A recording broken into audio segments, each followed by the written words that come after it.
essentially, Juan found a loophole. He found a loophole in the officiating and worked it to his advantage. So, sure, I'm mad I didn't win the race. I'm not necessarily mad at him, but I think we need to look at how we officiate and how we can regulate that and keep that from happening. Because Dover, it's a very small distance from the zone to the finish line. But at other tracks, it's a huge distance. Here, it's pretty big. I mean, I'd have to imagine it's a couple hundred yards as well. And you could pin 4 or 5 people into that position if they take the bait, which I took the bait, clearly. Let's say I had a bad start, and he beat me by a bumper or half a car length. NASCAR wouldn't said anything. But it was Jimmie, the field. So I'm okay with it, you know what I mean? He didn't, if you pay attention, we're coming to the cones, he didn't even want to line up next to me. He was actually dropping back. He wanted to time it. And he just mistimed it. It's all good, you know, it's racing. Being on the outside gives the leader that opportunity to have it be in a put the second place guy in a blind spot. So it worked perfectly. I mean, it really was well executed and taken care of. But in the end, what is clear to me is regardless of the reason, and if you cause a pile up, and if it takes a lap. I tried the entire front stretch to give it back. I mean, I'm half throttle past the start-finish line trying to give it back, but he didn't take it.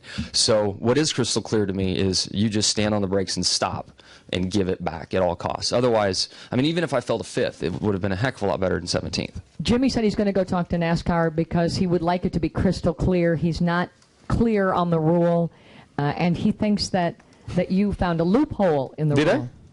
Asking you. Wow, I'm that good. Oh, man, that's a compliment. But the loophole is that you gotta start between the cones, and the leader's gotta.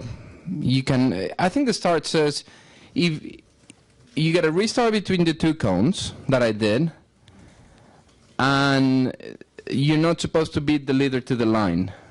What's so hard about that? You know what I mean?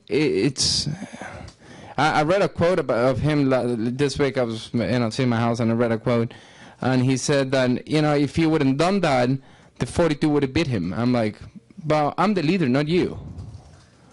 I was thinking it's like, I know you dominated the race, but we came to a pit stop and we did a better job than you guys. And as we did a better job than you guys, we're the leader, not you. And crazy enough, if he would have backed off, let me go, he would have probably passed me again. It would have been all good. You know what I mean?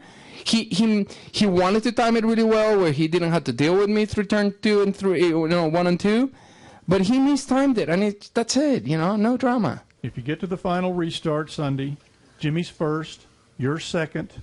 What do you think is going to happen? I'm going to beat him by 10 car lengths. Now, you guys are wrong. Thank you.